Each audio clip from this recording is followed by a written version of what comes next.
Dear students, आप सभी का एक बार फिर से स्वागत है इंग्लिश के बेहतरीन लेसन में। स्टूडेंट, आज हम कुछ इंपॉर्टेंट रूल पढ़ेंगे सिंटैक्स से रिलेटेड। इसको हम सब्जेक्ट वर्ब एग्रीमेंट भी कहते हैं और ये एग्जाम की दृष्टि से बहुत ही इंपॉर्टेंट होता है। तो students, without any delay let's start the video.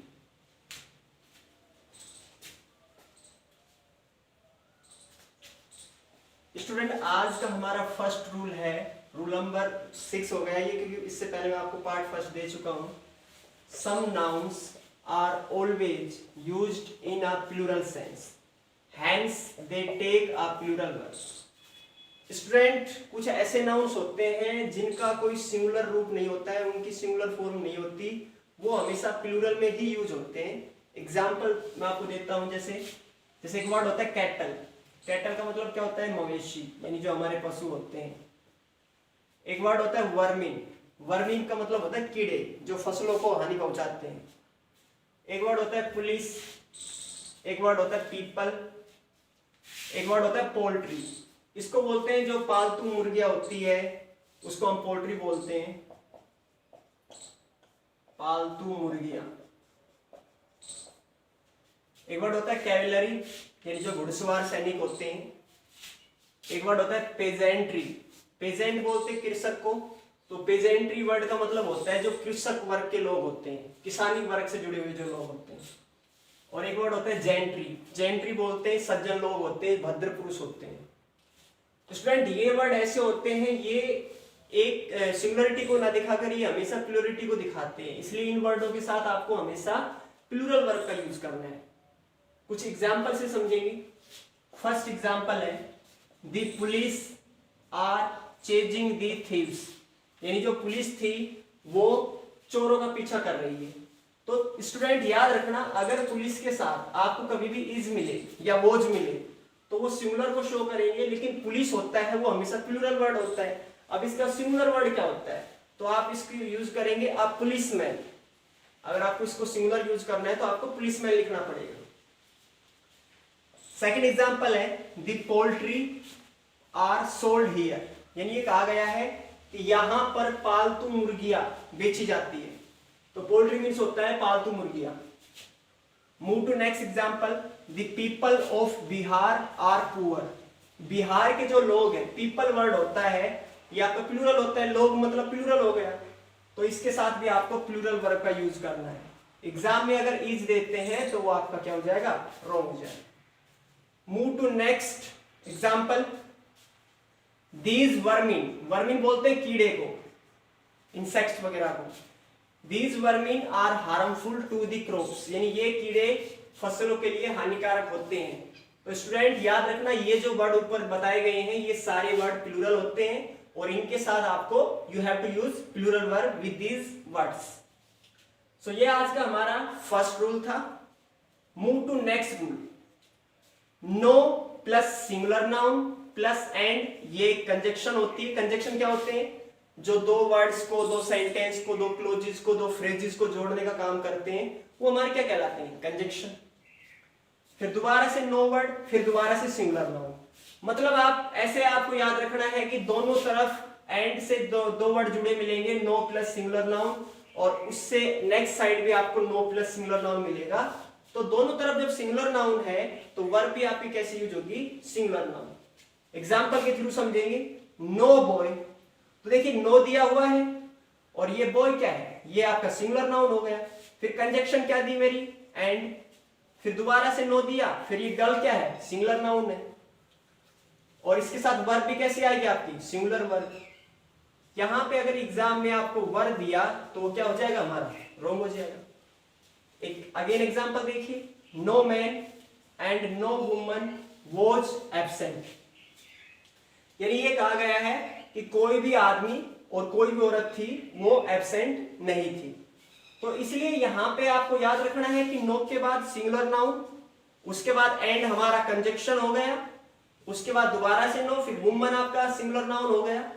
तो वर्ब भी आपकी कैसे आएगी? सिंगुलर। एग्जाम में अगर वर्ब देते हैं, कोई भी प्लूरल वर्ब देते हैं तो आपकी क्या हो जाएगी? रॉन्ग हो जाएगी। तो ये स्टूडेंट आपका आज का सेकंड रूल था जो कि बेहद इंपॉर्टेंट था। अब आगे नेक्स्ट इससे नेक्स्ट रूल है हमारा, कुछ नाउन्स स्टूडेंट ऐसे होते हैं जिनके दो पार्ट्स होते हैं और वो हमेशा प्लूरल की तरह यूज होंगे। जैसे मैं बता भी देता हूं, अपने डेली यूज में भी काम लेते हैं हम। जैसे सीजर्स यानी कैंची होती है, क्लिपर्स ये भी एक प्रकार कैंची होती है बाल काटने की, गूगल्स यानी जो धूप के रंगीन चश्मे होते हैं, ग्लासेस ये भी चश्मे होते हैं, पायजामाज यानी पायजामा, टोंक्स इसको बोलते हैं चिमटा, पैंट्स इसको पैंट बोलते हैं, स्पेक्टेकल्स ये भी चश्मा होता है, प्लायर्स इसको प्लास बोलते हैं। तो स्टूडेंट ये जो जितने भी वर्ड मैंने आपके सामने लिखे हैं ये सारे वर्ड्स प्लूरल वर्ब का फॉलो करेंगे, मतलब इनके साथ we have to use plural verb with these words. Example से समझेंगे। फर्स्ट एग्जांपल है दीज सीजर्स आर शार्प, यानी ये कैंची कैसी है, शार्प है यानी पैनी है। स्टूडेंट आप इसको सीजर नहीं लिख सकते, आपको हमेशा सीजर्स ही लिखना पड़ेगा क्योंकि इनकी सिंगुलर फॉर्म नहीं होती है। तो दीज सीजर्स आर शार्प, इस प्रकार से सेंटेंस होगा आपका। इज लगा दोगे तो यहां पे सेंटेंस रॉन्ग हो जाएगा। वेयर आर माई पैंट्स, मेरी पैंट्स कहां है। आप जनरली जब स्कूल से आते हो तो जब आप चेंज करते हो तो मम्मी से पूछते हो मम्मी मेरी पैंट्स कहां है, तो आपको वहां पे कहना पड़ेगा वेयर आर माई पैंट्स। अगर आपने वेयर इज लगाया तो वो सेंटेंस रॉन्ग होगा। तो स्टूडेंट यहां पर आपको इज देंगे तो रॉन्ग हो जाएगा, यहां पर भी आपको अगर इज दिया तो वो रॉन्ग हो जाएगा। तो इन वर्ड को आप ऐसे यूज नहीं कर सकते। डायरेक्टली अगर आपको बोलना पड़े तो आप हमेशा प्लूरल लगाओगे, लेकिन कई बार आप ऐसे बोल सकते हो a pair of shoes, a pair of scissors, इस प्रकार से आप कह सकते हो, मतलब पेयर वर्ड लगा के। क्योंकि पेयर का मतलब क्या होता है, जोड़ा होता है। मान लो आपके पास दो चीज है और आप उस दो चीज को मान लो एक जोड़ा मान रहे हो, तो आप दो थोड़ी मान रहे हो उसको, आप कितने मान रहे हो, एक मान रहे हो। जब एक मान रहे हो तो उस कंडीशन में आप इनके साथ सिंगुलर का यूज कर सकते हो। यानी आप ऐसे कह सकते हो a pair of scissors is required, यानी ये कहा गया है कि एक जोड़ी कैंची की आवश्यकता है। A pair of scissors is required. यहां पे आप आर नहीं लगा सकते, आर गलत होगा क्योंकि आपने पेयर वर्ड लगा दिया, a pair. Move to next rule, rule number 9। कुछ वर्ड्स होते हैं जैसे बोथ हो गया, सेवरल हो गया, वेरियस हो गया, फ्यू, मैनी, ऑल। इनके बाद अगर आपको प्लूरल काउंटेबल नाउन मिले, मतलब प्लूरल काउंटेबल नाउन का मतलब क्या होता है, जिसका प्लूरल बन सकता हो, जिसको हम काउंट कर सकते हैं, तो आपको प्लूरल वर्ब लगानी है। कैसी वर्ब लगानी है, प्लूरल। एग्जांपल से समझेंगे। Both the students are guilty, यानी दोनों जो स्टूडेंट है वो कैसे हैं, वो गिल्टी है। गिल्टी मतलब दोषी है। Very few girls are laborious, यानी बहुत ही कम लड़कियां ऐसी होती है जो कैसी होती है, लेबोरियस। लेबोरियस का मतलब क्या होती है, परिश्रमी। लेबोरियस मीन्स होता है hard working, diligent.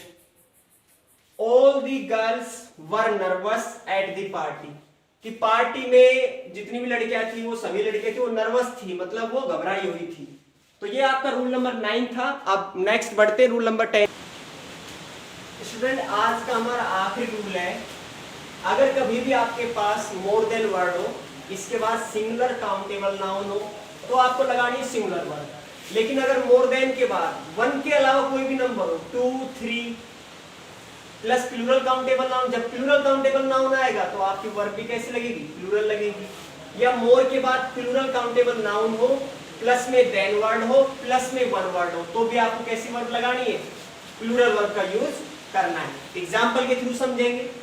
More than one girl was absent, यानी एक लड़की से ज्यादा लड़की कैसी थी, एब्सेंट थी। देखिए 1 गर्ल की बात हो रही है यहाँ पे, तो इसलिए यहाँ पे वो जाएगा सिंगुलर वर्ब, यहाँ पे वर्ब गलत होगा। लेकिन मोर देन 2 बॉयज, यहाँ पे 2 बॉयज की बात हो रही है, तो इस कंडीशन में भी आपको प्लूरल का यूज करना है। ऊपर में एक लड़की की बात हो रही थी ऊपर वाले सेंटेंस में, तो हमने वॉज सिंगुलर वर्ब का यूज किया। एग्जाम में आपको वॉज देंगे जो कि बिल्कुल रॉन्ग होगा। अब यहाँ पे देखिए सबसे इंपॉर्टेंट स्ट्रक्चर होती है ये, मोर के बाद एक प्लूरल काउंटेबल नाउन दे देंगे, उसके बाद देन दे देंगे, फिर दोबारा से वन दे देंगे। आप वन को देख के सिंगुलर भर दोगे, लेकिन आप पीछे नहीं देख रहे कि क्या दे रखा है, प्लूरल काउंटेबल नाउन। तो वर्ब जो एग्री करेगी वो इसके साथ एग्री करेगी, तो इसलिए एग्जाम में आपको क्या डालना पड़ेगा वहां पे वर्ब, जबकि देंगे क्या वहां पे मोर्स। तो आप याद रखना मोर देन के बाद जब वन वर्ड आता है तो सिंगुलर वर्ब भरिए, मोर देन के बाद वन के अलावा 2 3 4 5 6 जितने भी नंबर हो तो प्लूरल बनाना है, और अगर मोर के बाद डायरेक्ट कोई प्लूरल काउंटेबल नाउन दे दे तो भी आपको क्या बनाना है प्लूरल। तो स्टूडेंट आज हमने 5 इंपॉर्टेंट रूल डिस्कस किए और ये सिंटेक्स का पार्ट सेकंड था, जल्दी मैं थर्ड पार्ट जारी करूंगा। Till then bye bye, take care, thanks for watching the video, have a nice day.